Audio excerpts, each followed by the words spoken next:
স্বামীর কাছে 3টি জিনিস চাইলে ওই স্ত্রী জাহান্নামে যাবে। নবীজি বলছে, অনেকে অবাক হচ্ছেন যে এটা একবার কেমন কথা, অনেকে অবাক হতে পারেন, কিন্তু এটা আমার কথা নয়, এটা নবীজি নিজে বলছেন। এই হাদিসগুলো যখন আমরা পড়ি তখন অবাক হয়ে যাই আর চিন্তা করি বর্তমান নারীদের অবস্থানটা কোথায়। নবীজি সাল্লাল্লাহু আলাইহি ওয়াসাল্লাম বলছেন, কোন নারী যদি তার স্বামীর কাছ থেকে এই জিনিসগুলো চায় তাহলে আল্লাহ পাক তার জন্য জান্নাত হারাম করে দিয়েছে, জাহান্নাম ওয়াজিব করে দিয়েছে। এর মধ্যে প্রথম নম্বরে রয়েছে যেই নারী বিনা কারণে স্বামীর কাছ থেকে তালাক চায়। হযরত সাওবান রাদিয়াল্লাহু তাআলা হাদিসটা বর্ণনা করেছেন। তিনি বলছেন, রাসূল সাল্লাল্লাহু আলাইহি ওয়াসাল্লাম বলছেন, আইয়ুমা ইমরাআতিন সাআলাত যাওজাহা তালাক ফি গায়রি মা বাআত হারামাল্লাহু আলাইহা রাইহাতাল জান্নাহ।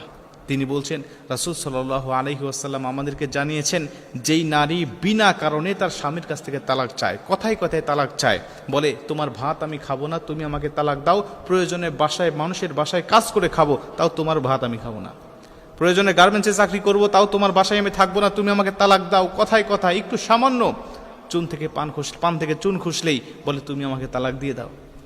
নবীজি বলছে এরা জান্নাতে তো যাবেই না, রাইহাতাল জান্নাহ, এবং জান্নাতের সুঘ্রাণ পর্যন্ত সে পাবে না। এই সাওবান রাদিয়াল্লাহু তাআলা আরেকটি বর্ণনায় বলছে, অথচ নবীজি বলছে একটা মানুষ যদি 40 বছর দ্রুতগামী ঘোড়া নিয়ে যদি দৌড়াইতে থাকে, এত দূর পর্যন্ত জান্নাতের সুঘ্রাণ ছড়াইতে থাকবে, অথচ এই নারীকে কত দূরে রাখা হবে জান্নাত থেকে যে ওই নারী জান্নাতের সুঘ্রাণ পর্যন্ত সে পাবে না। এজন্য মা বোনদেরকে বলতে চাই, কথায় কথায় তালাক চাওয়া এমন জঘন্য অপরাধ, এমন পাপ থেকে অবশ্যই আপনাকে বেঁচে থাকতে হবে। স্বামীর কাছ থেকে কখনো তালাক চাইবেন না। 2 নম্বরে নবীজি সাল্লাল্লাহু আলাইহি ওয়াসাল্লাম বলছেন, স্বামীর কাছ থেকে চাওয়া হারাম, সেটা হলো বদদোয়া। বদদোয়া চাইতে পারবেন না। অনেকেই বলে তুমি আমার জন্য দোয়া করো যেন আমি তাড়াতাড়ি মারা যাই, তোমার মুখ যেন আমাকে না দেখতে হয়, অথবা আমার মুখ যেন তোমার না দেখতে হয়, তুমি দোয়া করো যেন আমি খুব দ্রুত মারা যাই। নবীজি বলছে, মৃত্যু কামনা করা, মৃত্যুর জন্য দোয়া চাওয়া, দোয়া কামনা করা, মানুষের কাছ থেকে দোয়া চাওয়া বা নিজে দোয়া করা, এটা হারাম, এটা করা যাবে না। মানুষকে আল্লাহ কখন মৃত্যু দিবে এটা আল্লাহ পাক নির্ধারিত করে রেখে দিয়েছে। মৃত্যু কামনা করা, অনেকেই অনেক কষ্টের মধ্যে পতিত হয়, মনে এতই কষ্ট, আল্লাহ পাকের কাছে বলে, আল্লাহ এত মানুষকে চোখে দেখো, তুমি আমাকে চোখে দেখো না, এত মানুষ মারা যায়, আমি কেন মারা যাই না? আপনি মারা যাওয়ার জন্য আল্লাহর কাছে মৃত্যু কামনা করেন, এই দুনিয়ার কষ্ট আপনি সহ্য করতে পারেন না, কবরে গেলে কেমন কষ্ট হবে এই অনুভূতি তো আপনার নাই, এই খবর তো আপনার কাছে নাই।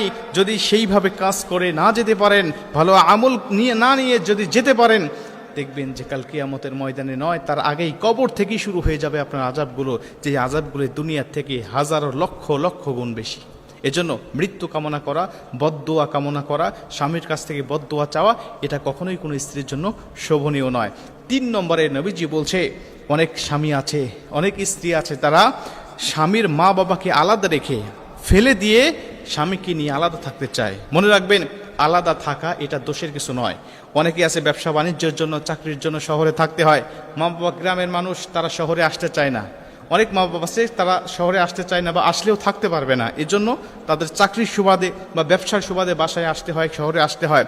আসতে পারবেন, কিন্তু শহরে আসা বা আলাদা থাকার অর্থ এটা নয় যে মা বাবাকে ভুলে যাওয়া, মা বাবার হকগুলো আদায় না করা। অনেক সন্তান আছে বছরের পর বছর চলে যায়, মা বাবার সাথে ফোন করে কথা বলার সময় পর্যন্ত পায় না, হকগুলো আদায় করতে চায় না, বলে তোমার অন্য ছেলেরা আছে তারা দেখবে, আমার দেখার কোনো সময় নেই, আমি অনেক বিজি মানুষ, আমি অনেক টেনশনের মধ্যে থাকি। বিভিন্ন অজুহাত দেখিয়ে মা বাবাকে আলাদা করে তারা রেখে দেয় এবং আলাদা করতে বাধ্য করে, এমন স্ত্রী আমাদের সমাজে অনেক আছে। এজন্য এই সমস্ত বিষয়গুলো যদি কোনো নারীর মধ্যে থাকে, নবীজি বলছে তারা জান্নাতে তো যাবেই না, জান্নাতের সুঘ্রাণ পর্যন্ত সে পাবে না। যেমন স্ত্রীর অনুমতি ছাড়া আমরা কিন্তু 2টি কাজ করতে পারি না। এই 2টি কাজ করতে গেলে আমাদেরকে স্ত্রীর অনুমতি নিয়েই করতে হবে। আমরা স্ত্রীর অনুমতি ছাড়া এই 2টি কাজ, আমরা যত বড় ক্ষমতাধারী হই না কেন, আমি যত বড় বাহাদুরি দেখাই না কেন, এই 2টি কাজ করতে গেলে তার কাছ থেকে অনুমতি, পারমিশন নিয়েই আমাকে করতে হবে। ইসলাম এই অধিকার তাকে দিয়েছে। দেখেন, আল্লাহ স্বামী স্ত্রীকে একে অপরের পরিপূরক হিসাবে অধিকার দিয়েছেন।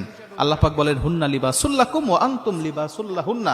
স্ত্রী হলো স্বামীর পোশাক, স্বামী হলো স্ত্রীর পোশাক। অথচ আমরা অনেক স্বামী আছি হেরম দেখাই যে আমি তো সব ক্ষমতার অধিকারী, আমি তো, আমার কথা সে শুনবে, তার কথা কেন আমি শুনবো? কিন্তু না ভাই, ইসলাম তাকে অধিকার দিয়েছে, মর্যাদা দিয়েছে। 1 নম্বরে আপনাকে অনুমতি নিতে হবে স্ত্রীর কাছ থেকে, আর সেটা হলো আপনি স্ত্রীকে রেখে বিদেশে যান, স্বদেশেই থাকেন, তাকে রেখে বাহিরে আপনি 6 মাসের অতিক্রম করতে পারবেন না। 6 মাস পর্যন্ত আপনি থাকতে পারেন তার থেকে অনুমতি নিয়ে, 6 মাস পরে আপনি তার অনুমতি ছাড়া আপনি থাকতে পারবেন না, বাহিরে থাকতে পারবেন না। এটা ইসলাম তাকে অধিকার দিয়েছে। আমার অনেক প্রবাসী ভাইরা আমার আলোচনা শোনেন, অনেক প্রবাসী ভাইরা ফোন দেন, আমার অনেক ভক্ত তারা, এবং আমিও তাদেরকে ভালোবাসি প্রবাসী ভাইদেরকে, কারণ তারা দেশের জন্য অনেক রেমিটেন্স তারা পাঠায়, এই দেশের জন্য তাদের অনেক ভূমিকা আছে অর্থনৈতিক দিক থেকে। এর জন্য প্রবাসী ভাইদেরকে আমি একটি কথা বলবো, তারা রাগ করবেন না অবশ্যই, আপনি অবশ্যই প্রবাসে যাবেন, বিদেশ করবেন, কিন্তু কিছু শর্তগুলো আপনাকে মানতে হবে। এই শর্তগুলো মেনে তারপরে আপনি অবশ্যই প্রবাসের জীবন যাপন করবেন। কারণ আপনি আপনার স্ত্রীকে রেখে গেছেন বছরের পর বছর, কোনো খোঁজ খবর নাই, ফোনে শুধু কথা বলেন। আপনার স্ত্রী এদিকে তার চাহিদাকে মেটানোর জন্য বিভিন্ন পরকায় লিপ্ত হচ্ছে, বিভিন্ন অপরাধ জগতে লিপ্ত হচ্ছে, যেগুলো দায়ভার কিন্তু শুধু সে একা পাবে না, সেও পাবে, এবং আপনাকেও এই দায়ভারগুলো নিতে হবে যদি আপনার গাফিলতির কারণে এবং বিনা অনুমতিতে আপনি থাকেন। আপনি প্রবাস করবেন, কোনো সমস্যা নেই, আপনি বিয়ের আগে করেন। আমি কয়েকটা ফর্মুলা দিচ্ছি। 1 নম্বর, আপনি বিয়ের আগে প্রবাস করেন, প্রবাসে থাকেন, বিদেশে থাকেন, বিয়ে করার সময় আপনি দেশে আসেন, টাকা পয়সা রোজগার করে গুছায় নিয়ে আসেন, দেশে ব্যবসা বাণিজ্য শুরু করে একটা বিয়ে করেন। অথবা যদি আপনাকে বিয়ের পরও প্রবাসী করতে হয়, তাহলে আপনার স্ত্রীকে নিয়ে যান, আপনার স্ত্রীকে নিয়ে গিয়ে আপনি সেখানে প্রবাসে আপনি ইনকাম করেন, কোনো সমস্যা নাই। এটাও যদি সম্ভব না হয়, তাহলে আপনি অন্তত 6 মাস পর পর এসে তাকে সময় দেন, 6 মাস পর পর আপনি তার কাছে আসেন। এটাও যদি সম্ভব না হয়, তাহলে আপনি তার অনুমতি নিয়ে থাকেন, আর খোঁজ খবর নেন সে অপরাধ জগতে সামিল হচ্ছে কিনা, সে অপরাধে পা বাড়াচ্ছে কিনা। যদি বাড়ায় ভাই, আপনার আর বিদেশ থাকার দরকার নাই, কারণ উনি যে পাপগুলো করবে, এই পাপগুলো শাস্তি আপনাকে নিতে হবে। অনেক এই প্রবাসীদের স্ত্রীরা অনেক পরকীয়ায় লিপ্ত হচ্ছে, যত পরকীয়ার খবর আমরা পত্রিকায় দেখি, এর মধ্যে ম্যাক্সিমাম হলো এই প্রবাসীর স্ত্রীরা। এজন্য প্রিয় ভাইদেরকে বলতে চাই, অবশ্যই আপনারা এই কাজগুলো করবেন, বিদেশ বিয়ের আগে অথবা বিয়ের পরে যদি করেন, তাহলে স্ত্রীকে নিয়ে যান, অথবা 6 মাস পর পর এসে তাকে সময় দেন। প্রিয় ভাইরা, এটা হলো 1 নম্বর, আপনাকে স্ত্রীর অনুমতি নিয়েই 6 মাস অতিক্রম করতে হবে। এটা হযরত ওমর ফারুক রাদিয়াল্লাহু তাআলা, তার নিজের মেয়ে স্ত্রী, তার নিজের মেয়ে রাসূল সাল্লাল্লাহু আলাইহি ওয়াসাল্লামের স্ত্রী হযরত উম্মে হাফসা রাদিয়াল্লাহু তাআলা আনহার কাছে তার পিতা জিজ্ঞাসা করলেন, মা হাফসা, আমি তোমাকে জিজ্ঞাসা করতে চাই, বলো তো দেখি, একটা মেয়ে স্বামীকে ছাড়া কতদিন একা থাকতে পারে? আম্মাজান হাফসা রাদিয়াল্লাহু তাআলা আনহা তিনি একটু লজ্জা পেলেন, কারণ বাবা হয়ে মেয়েকে এমন প্রশ্ন করছে, লজ্জা করলেন তিনি। মুসলমান ভাইরা রে আমার, আম্মাজান হাফসা রাদিয়াল্লাহু তাআলা আনহা ডাক দিয়া বলেন, বাবা এমন প্রশ্ন কেন করতেছেন, এমন প্রশ্ন কেন আপনি আমাকে করতেছেন, বলেন তো দেখি, আপনি আমার বাবা হয়ে কেন আমি মেয়ে, আমাকে এমন প্রশ্ন করতেছেন? হযরত ওমর ফারুক রাদিয়াল্লাহু তাআলা আনহা ডাক দিয়া বলেন, মা আমার, আমি তোমাকে বলতে চাই, যেটা প্রশ্ন করেছে তুমি উত্তর দাও, হাতে বেশি সময় নাই। কারণ আমি যেই বিষয়টা দেখে এসেছি, একটা নারীকে আমি 6 মাস 9 মাস যাবত আমি একা একা রেখে দিয়েছি, তার স্বামীকে 9 মাস পর্যন্ত আমি যুদ্ধের ময়দানে পাঠিয়ে রেখেছি, তার যে অবস্থা দেখে এসেছি, তুমি জলদি করে বলো যে একটা নারী কতদিন স্বামী ছাড়া একা একা থাকতে পারে?